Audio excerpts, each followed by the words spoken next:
So let's talk about September 9th, 1988. We're in Houston, Texas. Your United States Tag Team Champions, Bobby Eaton and Stan Lane, the Midnight Express, are taking on the NWA World Tag Champs, Arn Anderson and Tully Blanchard, to go to a double DQ. And in your old shoot interview from 2 decades ago, you were asked about negotiating with Vince, and you said, quote, "I put out a feeler and he said, absolutely. And something happened in Houston that wasn't to our liking as far as being treatment on television that had nothing to do with winning or losing or who we were wrestling. But there was an incident that I'd rather not go into. I addressed it with Jim Crockett and he didn't handle it properly. So I went and picked up the phone and called Vince McMahon." So what happened in Houston that made you call Vince McMahon? Okay. On that very same show, we went out and had a hell of a match and a hell of a fight with the Midnight Express. Left the audience just exhausted. And for some reason, they felt, they being the powers that be, that I should go out after that and lose to Steve Williams, Dr. Death, in 4 minutes. Now, I couldn't have beat Steve Williams with a baseball bat and a blowtorch and a dump truck backing over him. Not the point. The point is, Arn Anderson had value with the company.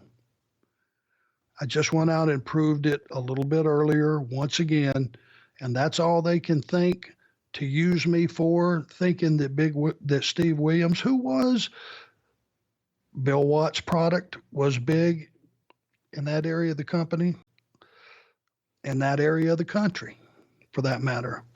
Beside the point. It was just almost like it was just done to me in addition to what had been done to Tully, him getting taken off of the plane. I started to get a little paranoid.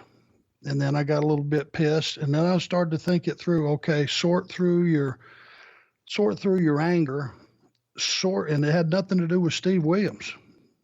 Like I said, this was a decision made by, who knows. But then I thought, okay, let me just go ask Jimmy. And I asked Jimmy, I said, well, I did what you asked, but why? You think that was the right thing to do? I just did what the booker, I just backed up what the booker said he wanted to do, Arn.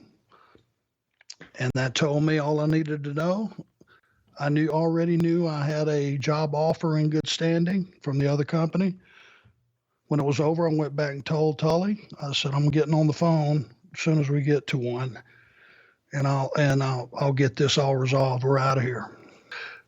Doubling back to the Tully and my situation, I guess the one thing that once it all shook out and we got through sorting through, okay, how have we been treated? How do we expect to be treated? What are our aspirations going forward? And more so than anything, right at that moment in time when everything is up in the air, or there's Jim Crockett Promotions going to go bankrupt, we're going to sell to Turner, they were questioning and calling in and wanting comments from the top talent. They were telling guys already, I would assume, what their plans were for them contractually. No one seemed to have any urgency where Tully Blanchard and Arn Anderson were concerned, as far as let's get these guys signed to a contract, let's get them buttoned up. We know their value. Let's make it right for them. And I guess that's probably one of the biggest things, that there was no priority where we were concerned. It was like, okay, I'm going to get these other guys that we perceive as stars. We're going to get them taken care of, and whatever's left over, now we'll deal with Tully and Arn, thinking that we're never going to go anywhere or never do anything because we had been so loyal. I never said no in my life to anything that my boss told me to do in this business. I didn't know you could say no. So I never said no. I said, yes, sir, whatever you need, until we got to the very end. And then I said no a couple of times when it mattered.